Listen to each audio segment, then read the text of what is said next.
Dream Team, it's your boy D Neal back with another reaction video, guys. Here we are with why do most Indian men have a protruding pot belly?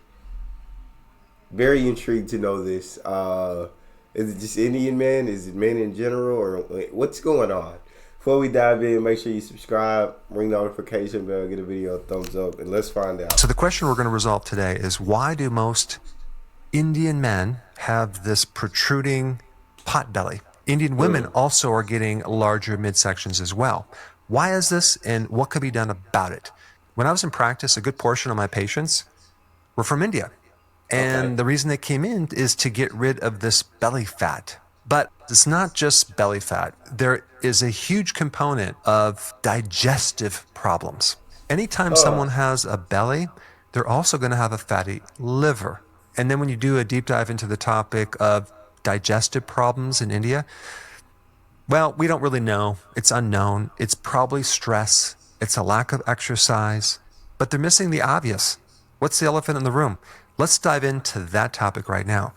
If you understand the word omnivore, that's a specific diet that involves plant-based as well as animal products like meats. Then you have the word herbivore, who eats plants.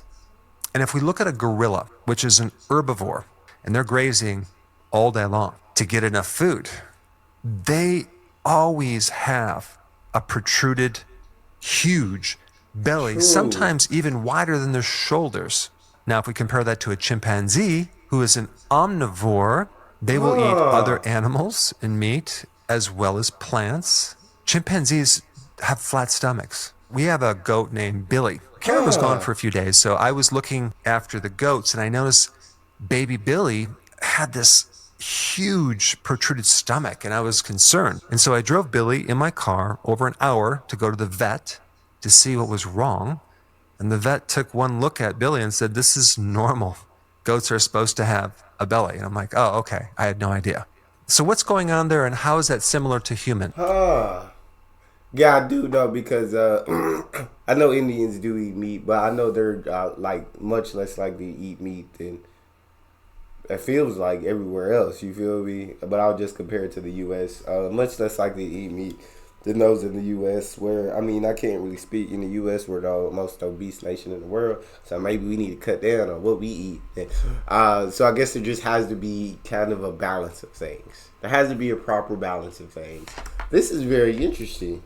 Well, in an herbivore situation, they are fermenting fiber, but it's actually the microbes in the gut. And so the animal gets its protein from the bacteria that's eating the fiber, okay, because bacteria is like 60% protein, which can then be absorbed by the herbivore, because these animals cannot digest the fiber directly. Out of all the countries in the world, India consumes the least amount of animal meat. They're getting way too much fermentation in the small intestine. And there's a condition called SIBO, small intestinal bacterial overgrowth.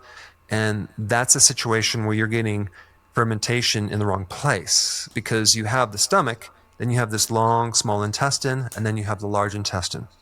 The way it should work is that you should digest the fiber in the large intestine.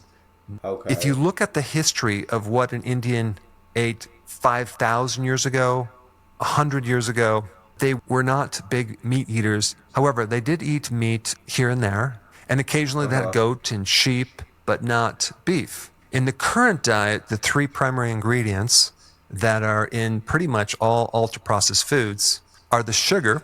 This is glucose syrup, okay? So it's not even like real sugar cane. It's synthetic sugar. Then you have the seed oils right here, highly industrial processed, highly inflammatory. And then, of course, we have the starches in the form of maltodextrin, food starch. We're not talking about potatoes. We're not even talking about like unrefined rice. We're talking about refined starches. So we have all of that in their diet, especially when someone doesn't have the money and can't afford higher quality foods.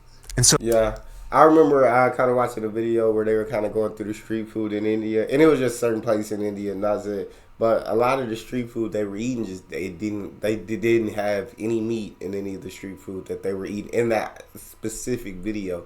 And I was like, I really don't eat meals without meat. Like, and maybe I do need to eat more vegetables. Maybe I do need to be more of an omnivore.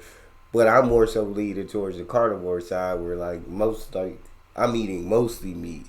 Um, but when I let that get out of control, I mean my stomach comes out too. So I don't know if it's that, but I guess he knows a lot more than I would. Know what I'm saying? I'm sure he's researched and studied. He had his own practice, so he's definitely knows a lot more than I do. So that's very interesting to know that like how your stomach is either not able to digest certain things or digest it in a different way because like the bacteria have to eat the fiber for the person to get the protein, and that's with too much fermentation. That's what's going on. That's very interesting. Well, I think I really knew that India ate less meat than almost anywhere else just because I've seen many videos at this point. Um, this is interesting.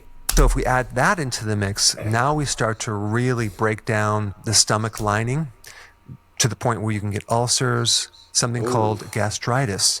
And it's when we start eating junk foods and we weaken the system that microbe comes out and starts creating a wearing of that mucus lining in our stomach.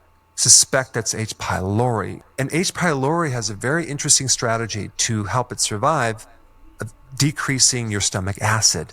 So it starts making ammonia. And so that changes the pH of your stomach. So now it can survive. And here you are having a stomach that's no longer acid. So now try to digest, right? And now you can't kill off the microbes. Not to mention, a lot of people take antacids, which weaken the system even more. And that can even increase the risk of getting the H. pylori. And then when a GI doctor looks at you, they're not finding anything. So they just treat you. They're not trained in diet or food therapy. That's the big omission. That being said, how do we correct this problem? Anything that's bloating you is not good for you. Mark it off the list. Don't eat it again. And this could involve fiber, vegetables. It can also involve fruit. And a lot of cut out vegetables a long time ago. Not because I thought they weren't good for me, but because I do not like the taste of vegetables.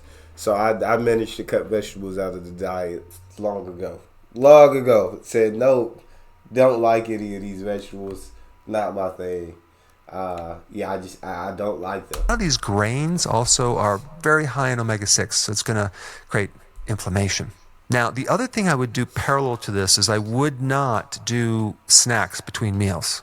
I would do intermittent fasting because that's going to... I struggle with the snacking, but I didn't used to.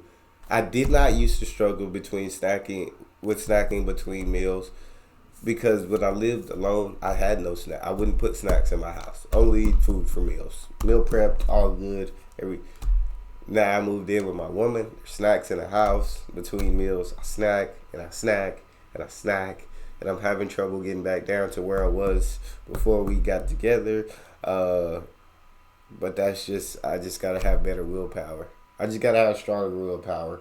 I'm a big snacker at this point, and I eat more unhealthy than I did before. But I'm working on it. Instantly give your digestive system a break, a chance to heal. Now, what's interesting about meat, there's something called the carnivore diet. I'm not telling you to do it. I'm not telling you not to do it. But a lot of people do the carnivore diet to heal their gut because you eliminate all these other fibers that are irritating the inflamed stomach. Meat is loaded with glutamine that seals the gut. I tried to be a vegetarian, and I got too much bloating because in my mind, I thought that, oh, wow, you need fiber to eliminate. And that is absolutely positively not true. Now, whether you're going to do a carnivore or not, based on religious reasons or whatever, you do want to start introducing more protein. And that can be fish, eggs, things like that. And typically, animal protein is much easier to digest. So what I'm telling you to do is clean up the refined carbs, okay?